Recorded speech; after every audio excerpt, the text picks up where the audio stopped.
like to, with your permission, I'm going to ask their permission. With your permission, I'd like to engage some Q&As from our audience, if it's okay with you. Yes? Sure. Great. Does anybody have any questions? Please come on up, and we'll get through as many questions as we can. How does the command structure work once a fire starts? Does the local fire department maintain its jurisdiction, or does it move to, like, go up the line? I'm always curious, with all these fire departments coming together, how does that work? That's a great question. I'll start by answering that question, since we saw it with the Thomas fire. And we had our initial attack commanders that were there, and then within the first 2 hours, we quickly realized the extent and scope of this, and we called up CAL FIRE and requested one of their Type 1 incident management teams, and they mobilized. It takes them probably 10 to 12 hours in Southern California to mobilize and come in, and then they basically integrate us into their command structure and take over the fire.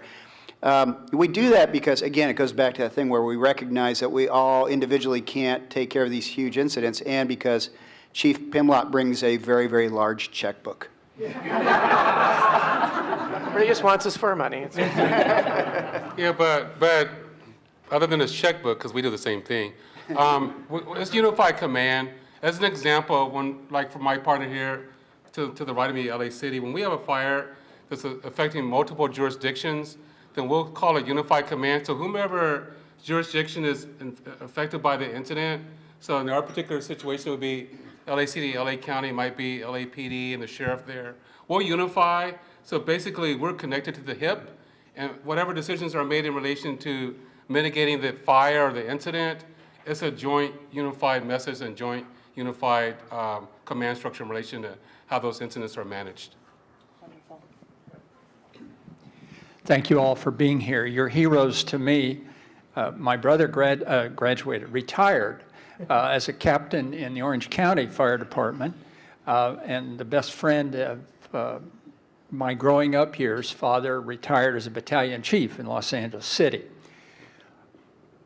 My question is about the participation in your process on the part of the public, and it's a bit of a confession on my part. A fire started in the hills behind my home, and sure enough, I jumped in my car to go see what was going on. Got there, looked around, and saw all the other people that jumped in their cars and drove to see what was going on. What is the fire community, if I can use that expression in light of your being here, doing about helping citizens to help you by staying out of the way? Classic example. I live around the corner from a fire station in the city of Los Angeles, and they're leaving there all the time, often, of course, on the paramedic runs, but at times fire. Is there any way, for example, to do things like have the fire department turn all the lights to red so that people don't pull out in front of fire trucks, which I have seen many times, or anything like that? I think that would be helpful to some of us to know what you're able to do, what you would hope to do. Thank you again for being here. Well, thank you. I think we could probably all, chime in on this from different perspectives. From one perspective, I can tell you that obviously, as Chief Lorenzen said, actually everyone has said, the ready, set, go. That's the preparation and understanding about a wildland fire and its impacts to you and your home before the fire occurs. And the go part of that is the key part. It's not go watch the fire. It's, which we all want to do. I think that's probably why we became firefighters, because we like that part. But at the end of the day, it is go early. Go even before you're asked to evacuate. Leave when it's safe and orderly, and you can do that, and leave the area. One of the things we've really been talking about, particularly since the North Bay fires, because there was so little time for residents to know and understand what was bearing down on them. It's really an awareness level that we need to raise ourselves to, no different than they do in tornado country or hurricane country in this country. And that's, they have shelters where people know what to do when a tornado warning goes off. When hurricane warnings are in place, folks know. The reality of it is we treat the red flag warning that was in place during the Thomas fire. The Weather Service issued a very public red flag warning. It lasted for 13 days, the longest red flag warning that we're aware of in history. Well, ultimately that can become white noise. People go, yeah, okay, it's a fire, there's bad conditions, it doesn't impact me. Well, tell that to the people in the city of Santa Rosa. There was a red flag warning in place that night, but people aren't equating the dangers of a wildland fire the same as they are, and we know, in these other arenas. And so it's really us working with our media partners to try to engage this public awareness that no, when a fire is forecast, we don't know where they're going to start, but we know the potential is there. And how do we refine our weather forecasting and get public awareness to recognize this drainage you live in is threatened potentially if a fire starts, and here's what you have to do when the first warning comes out. And I think it's just really raising our awareness and action level through all the tools and treating it that way. If I can just add on real quickly, because the reason you went is because you wanted information. And that's what we're always challenged with is, especially in this digital age, there's so much demand for information. Chief Terrazas mentioned it, the Pulse Point app, we all have it here. Download it, it gives you real-time information about what's going on. And then also follow your local fire department on Twitter. Those two things combined will give you a huge amount of information. And then most importantly, before everyone goes, for those of you that don't have landline phones anymore, we can't reverse 911 into your house. So you have to go on and be proactive and register your phone with your local agency's thing. For us, it's VC Alert. These guys all have different ones. There's state legislation that's going to hopefully change that and make it an opt-out policy rather than an opt-in. But yeah, those are really big things that you can do to help us.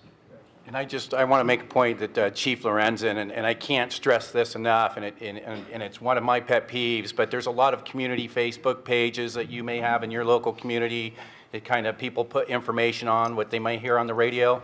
I can tell you, to echo Chief Lorenzen, follow either your local, your state websites or Twitter, because that's where you're going to get the information. The Pulse Point, the CAL FIRE app, if you're in one of our areas, you know, those Facebook posts, that is great, but follow a secure source, because that becomes a real issue for us, I can tell you, especially when we're doing evacuations. So please, if there's any message we can carry on that, and again, echoing everyone up here, is follow your fire department site, follow a certified site. I would recommend Pulse Point. It actually comes out faster than I get the dispatch. I've had to get it on my phone because my crew's running down the stairs before I get the tone. So Pulse Point's a really good resource to have. Thank you. Hi, well, I think you've already started to answer it, but can you just, and I don't care who answers it, tell the audience here maybe the top 4 or 5 things that homeowners, residents should do or should have already done to prepare?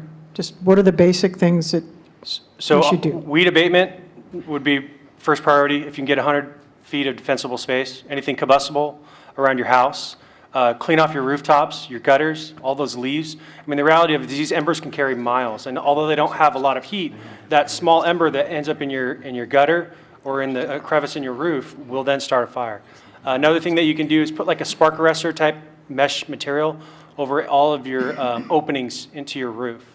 You know, all it takes is another ember to work its way into your roof and you now have an attic fire. We're not prepared on brush fire to do structural firefighting. And if that ember gets inside, we have to transition over to structural firefighting, which we did on the Thomas fire, but it's a lot of work and we're not necessarily prepared for that. Additionally, building construction. If you have a wood-sided home, anything with combustible material or non-boxed in eaves, these are all combustible materials. So we want stuccoed houses with tile, steel, any type of Class A roofing. I think so. Building construction, weed abatement, and pull anything combustible away from your house 100 feet. Off the top of my head.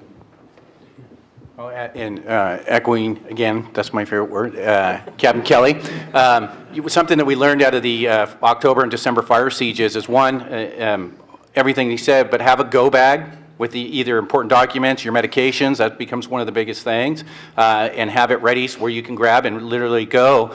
But also, learn how to operate your garage door if there is a power failure. We saw, unfortunately, some tragedies in the north during the fires where people were trapped because they did not know how to operate the garage door with no power. And a lot of the garage door units do have a backup battery, but if you don't know how to disengage your garage door and get it open, don't wait for the minute that the power goes out. You have your garage door open anyways, but if it does fail, be familiar with it. I just wanted to add one more comment because most of our dialogues have been focused on our relationships and response to an emergency incident. But for wildland fires, over 90% of wildland fires are caused by humans. So whatever that may be, from smoking to vehicle accident to lawnmowers to weed whackers. So it's important from the prevention perspective that our citizens that are living in those environments to recognize that 90% of fires are created by humans. So if we can prevent them, then that could probably potentially reduce this conversation. Well said, thank you. I believe we have one more question. I'll make it quick. How about having the super tankers available all year long?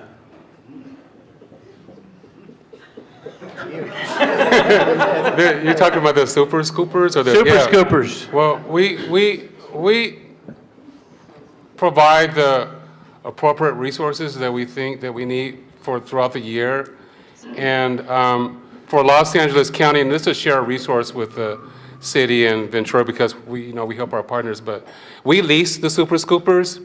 They come from Canada, so typically they're deployed in Canada because their fire season starts before ours. And as soon as their fire season is over, typically the latter part of August, 1st of September, then they're redeployed down to Los Angeles County, where we'll think we'll be at the most critical level of our fire season because we're concerned throughout the spring and summer. But then typically the latter part of September through December, when we start getting the rainy season, is when we have the Santa Ana wind events. And that's when we're most concerned, and that's where we have our highest level of staffing. And at that time, we will have the super scoopers available for any potential response. Wonderful, thank you. Please, a round of applause for our panelists today.